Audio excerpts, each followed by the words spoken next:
அண்ணா என்னாச்சு? ஏன் அழுவுற? மா எனக்கு லவ் ஃபெயிலியர் ஆயிடுச்சுமா. லவ் ஃபெயிலியர் ஆயிடுச்சா? ஏய் இந்த விஷயத்தை யார்கிட்டயும் சொல்லாத. நான் யார்கிட்ட சொல்ல மாட்டேனே, என்ன நம்பு. சரி. A few moments later. அண்ணாச்சி ஒரு பால். நான் தம்பி ரியாஸ் லவ் ஃபெயிலியர் போல. இவருக்கு எப்படி தெரியுது? டேய் டேய் டேய் என்ன இவன சொல்றான்? மச்சான் உனக்கு லவ் ஃபெயிலியர் கேள்விப்பட்டேன். இவனுக்கு எப்படி தெரியும்? நம்ம ஸ்டேட்டஸ்ல கூட எதுவும் போடலையே.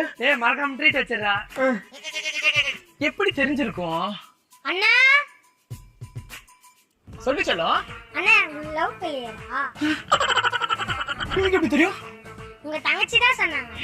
தங்கச்சி சொன்னலா? எங்க வா? அதோ எங்க அண்ணனுக்கு காதல் தோல்வி அடைந்து விட்டதால சனிக்கிழமை வீட்டுல விருந்து வச்சிருக்கேன், மறக்காம எல்லாம் வந்துருங்க. அண்ணா போலாம், அடுத்த தெரு போயிடுங்க. எங்க லவ் ஃபெயிலியர் தான், வாங்க வாங்க.